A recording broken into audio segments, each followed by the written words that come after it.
Cleo! Cleo! Ujujuju! Ujuju! Cleo, say hi to the vlog. Say hi to the vlog.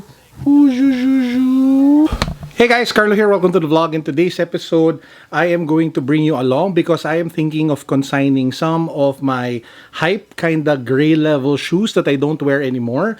And I plan on selling them, consigning them with Sole Republiq. They have a new store over at BGC. So I'll be bringing over my shoes. We'll check the shop out and take a look at all the great shoes that you can buy there. Now, the big question is, Carlo, why are you consigning your shoes? Why are you selling some of your sneakers? Well, to be honest, I'm still in the process of building up like a good war chest for investing.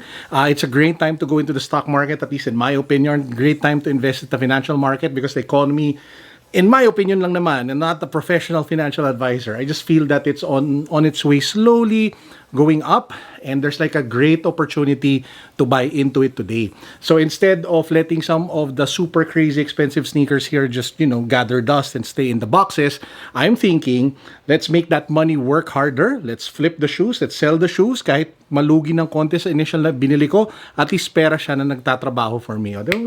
That's like a power tip. Ako kung tip yun. Basta, that's the plan. So if you're interested to see what's available in Sole Republiq, if you're interested to see me go over there, keep on watching. Let's go.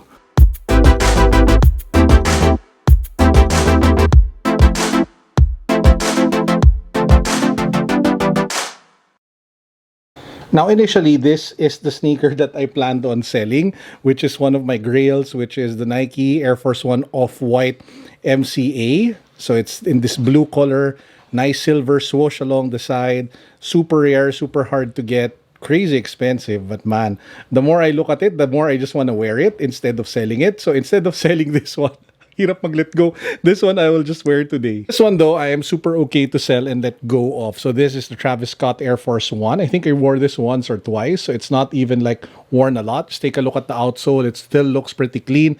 This is complete with all the laces and the shield. Box is still intact, size 13. So this one will be bringing it over to Sole Republiq. So we will consign it there. Now, apart from the sneakers, I'm thinking of consigning two Louis Vuitton bags that I have. This one is a really nice like messenger bag. Very, discreet. Doesn't shout LV too much. If you want something like subtle luxury, this is like the perfect bag. This one sells for like over 100,000 pesos, but I'll probably sell it for, 30 or 40. I'm still thinking about the price. And I am thinking of letting go of my Virgil Abloh Louis Vuitton Kipal bag. So that's the black bag with the orange chain. So I think the best place to sell it would either be BGC Sole Republiq or Cop Garden, but I think that the clientele over at Up Town Mall BGC might be better positioned to pick that one up, so we'll bring it there. So we're here at Up Town Mall BGC, the parking. I'll switch on over to my phone para lang mas madaling mag-shoot, but we'll be bringing over the stuff. We have the bag, we have the shoes, over to Sole Republiq BGC. Tara! Okay, so let's jump right into it. We have the Nike SB Dunks collaboration with Concepts, and man, this is a ridiculously sick sneaker. Sells for 20,000 pesos, has different textures, pop of brown earth tones with a blue swoosh. Boom! I also found this interesting air up tempo with air written, in the air. So it's like air within an air. Black, white, red. Sells for 11,000 pesos. We also have the Stussy Nike Air Force 1s. Both colors. One in sail cream and the other one in black. With the cream one going for 23,000 while the black one selling for much less. I think around 15. And then we come to what I think is the ugliest Yeezy ever made. I don't even know the color. All I know, it looks like you puke champorado with, pus. 14,000 pesos. And I saw a really nice looking 990 V5. I actually thought it reminded me of the Philippine flag, but according to the wife, it reminds her more of Voltes 5. 10,000 pesos. I have no idea what this one is called, but it is from New Balance Vibram. Insane amount of detail and prints all over the shoe.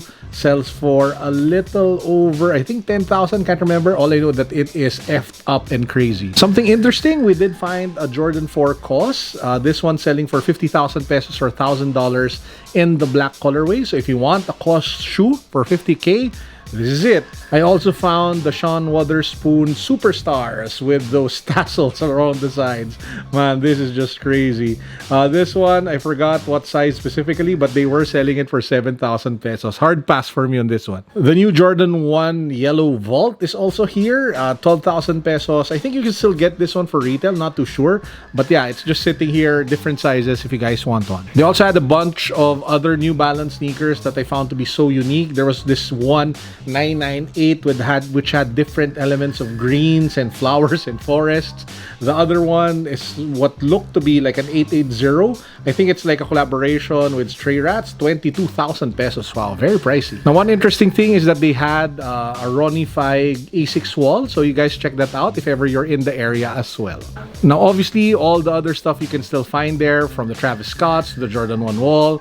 So just check out what's available over at Sole Republiq BGC. Since we were already in BGC, I dropped by Adidas as well. I found the new Ultra Boosts there. So these are the sneakers for retail. Ultra Boost 5.0 in gray and in blue, selling for SRP. By the way, the new Ultra Boost 21 is coming out very soon, so watch out for that. Also found this really cool looking XL 9004. In some sort of like space colorway, so silver and white and blue and red. Really nice looking shoe.